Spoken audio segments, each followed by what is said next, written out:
नमस्कार दोस्तों, परम आनंदम ट्रस्ट की ओर से आप सभी को मकर संक्रांति की ढेर सारी शुभकामनाएं। दोस्तों, ज़्यादातर लोग ईस्वी संवत के बारे में ही जानते हैं, जो अभी 2024 ईस्वी चल रहा है। वैसे तो बहुत सारे संवत हैं, जैसे शक संवत, विक्रम संवत, हिजरी संवत, युधिष्ठिर संवत आदि। हालांकि कुछ लोग इन संवतों को भी जानते हैं, पर दोस्तों सनातन परंपरा में सबसे प्राचीन संवत सप्तऋषि संवत है, जिसे हम लोग कब के भूल चुके हैं। आज मैं इसी सप्तऋषि संवत के बारे में चर्चा करूंगा। दोस्तों, आज सप्तऋषि संवत 8801 का पहला दिन है। यह काल 100 वर्ष बाद आता है। सप्तऋषि संवत हमारे भारतीय इतिहास का आधार है। सप्तऋषि फादर ऑफ ईरा है।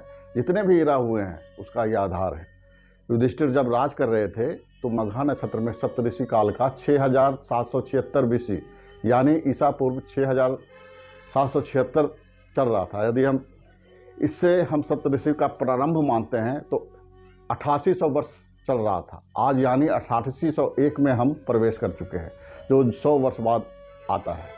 सप्तऋषि संवत भारत का प्राचीन संवत है, जो 3076 ईसा पूर्व आरंभ होता है। महाभारत काल तक इस संवत का प्रयोग हुआ था।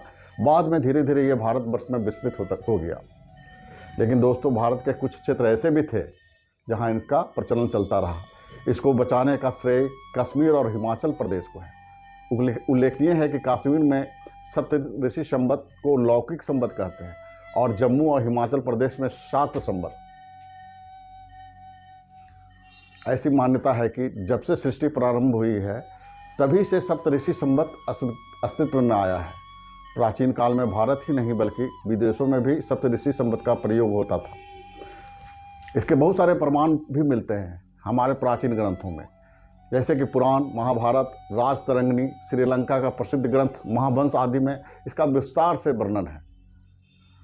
नाम से ही स्पष्ट है दोस्तों कि इस संवत का नामकरण सप्तऋषि तारों के नाम पर किया गया है। ब्रह्मांड में कुल 27 नक्षत्र हैं। सप्तऋषि प्रत्येक नक्षत्र में 100 वर्ष ठहरते हैं। इस तरह 2700 साल पर सप्तऋषि एक चक्र पूरा करते हैं। इस चक्र का सौर गणना के साथ तालमेल रखने के लिए इसके साथ 18 वर्ष और जोड़े जाते हैं। अर्थात 2718 वर्षों का एक चक्र ऐसा होता है।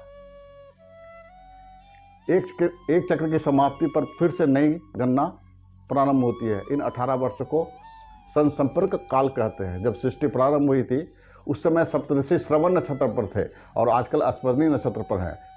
बस दोस्तों, आज इतना ही। धन्यवाद।